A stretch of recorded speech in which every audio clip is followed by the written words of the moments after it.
Hey guys, I'm Jake Pigeon from Ignite, and I'm going to look at one of my favorite Nats players right now, James Wood's swing. All right, so we're going to be breaking down James Wood's swing, young upcoming star for the Nationals, former top prospect. Maybe not number one prospect, but he was definitely in the top five at one point. This is from when he was in the minors with the Senators, I think. Maybe not. Hard to tell, but in the minors nonetheless.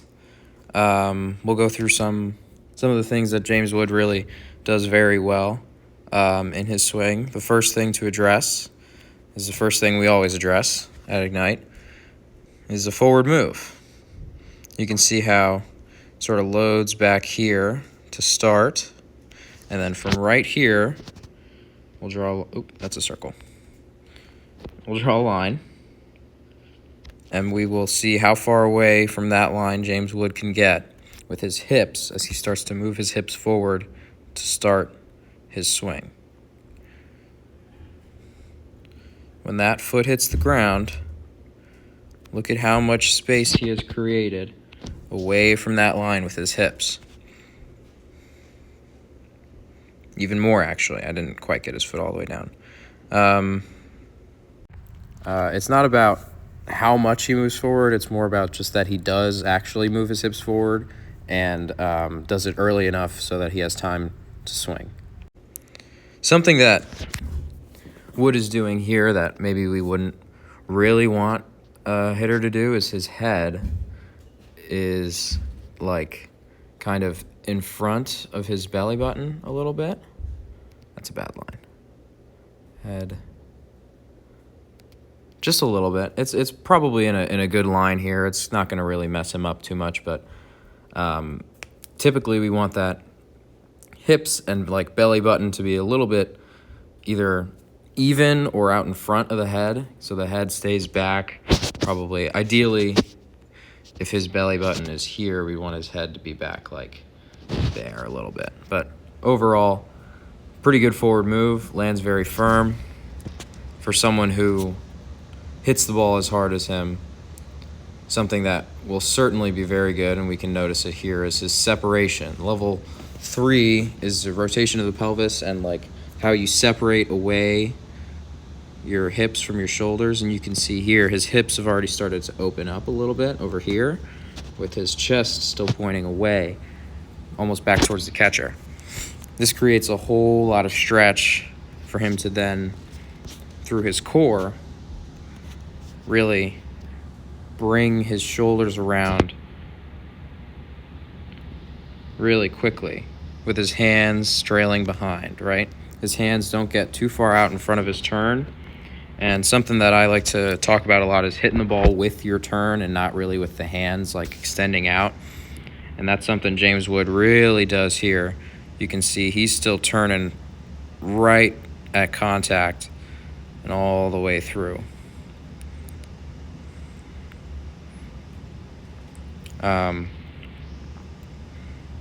Really nice swing there. The next level, so level 1 is vision, but we can see here his head is definitely down, looking at the ball at contact, which is nice. Level 2 is that forward move that we talked about.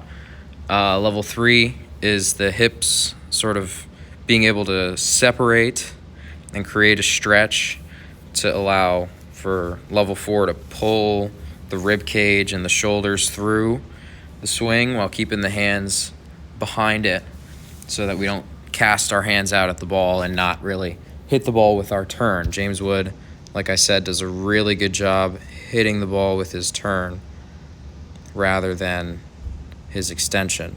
He keeps his arms nice and bent at, that's a weird thing. Nice and bent at contact, right? He's not getting fully extended to hit the ball. Level 5 is the angles that you're able to set. So we'll go back to the beginning here, and we can see that James Wood likes to stand up straight, pretty tall throughout. But as he turns, he's able to sort of dip his shoulder into the zone, drop the barrel below his hands. It's kind of hard to see, but the bat is right here. He's just moving it so fast you literally can't even see it on the camera. He's dropping the barrel below his hands and really turning his way through contact.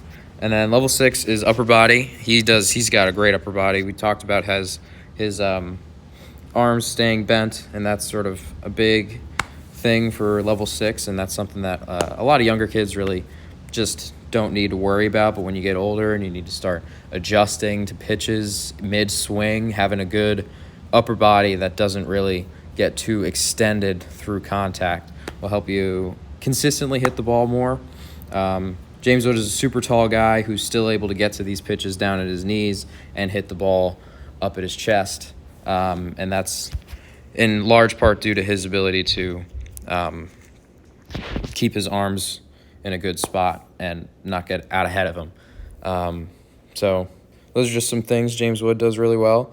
One of my favorite players to watch right now, and certainly does a lot of things that young kids could learn from.